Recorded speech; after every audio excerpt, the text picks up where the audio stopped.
christiangeekcentral.com.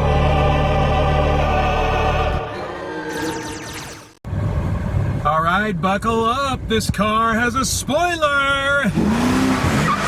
Just came out of Ready or Not, and it was all right. I was kind of hoping it would be, I guess, a little more bonkers. But I'll talk about that, I'm sure, in my review. Oh, I hear sirens. Oh, okay. So Daniel turned out to be the good son in the end, and Alex ultimately went bad.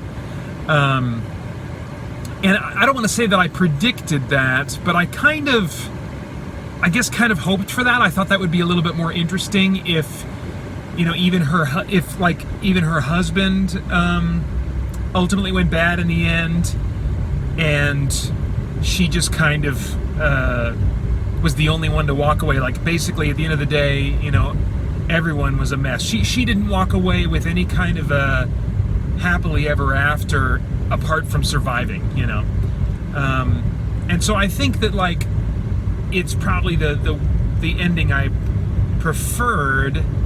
And Daniel also died. I suppose they could have had him live and then kind of become her ally toward the end. I don't know if I would have preferred that more, but anyway, I don't know. I don't have a lot of spoilery thoughts about this one because, it's not like a movie that has a lot of huge revelations. They really did. One thing that I probably won't, I'll try not to mention in my review, is whether or not the supernatural aspects are real or not.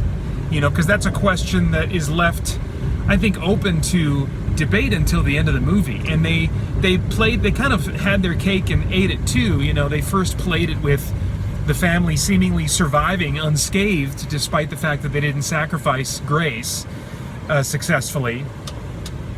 But then they ended up exploding anyway, which was pretty nuts.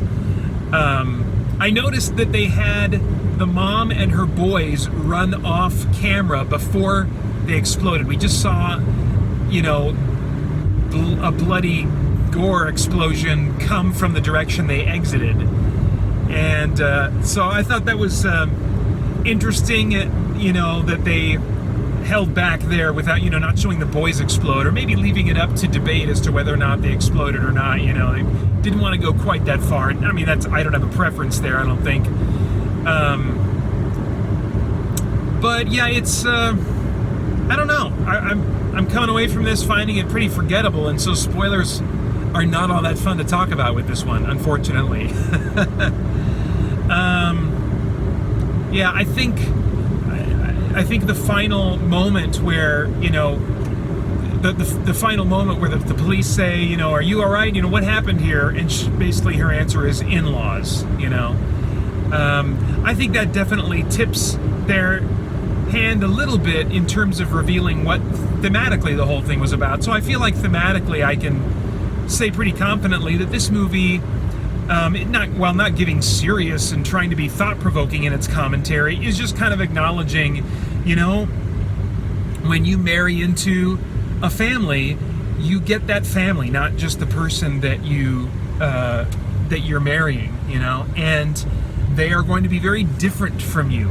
Even under the best of circumstances, they are different people, and so you're going to have to get used to their idiosyncrasies. And in worse circumstances, it can be really, really horrible for some people, So, so yeah, I think kind of just playing on that. I see this as like a potential movie that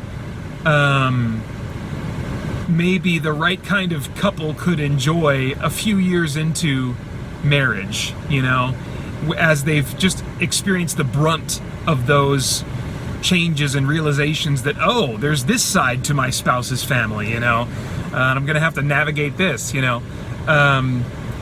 the same way that, like, Meet the Parents is probably a funnier movie to watch after you've met, your in-laws' parents or whatever.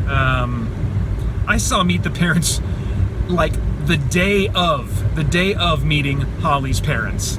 And so I did not enjoy it at that time. I think I should maybe go revisit it. I would probably find it a lot more funny today, but it was just tense. But anyway, blah, blah, blah. Now I'm just filling content. I don't have anything more to say.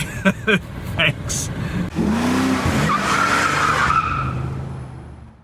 Hey guys, thanks for tuning in.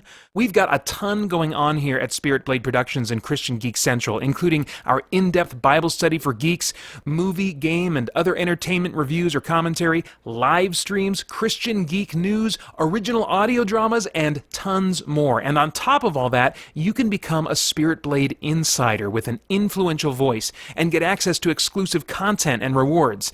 It's your involvement as a patron that will keep all of this going and growing, so I want to thank you for your consideration in that.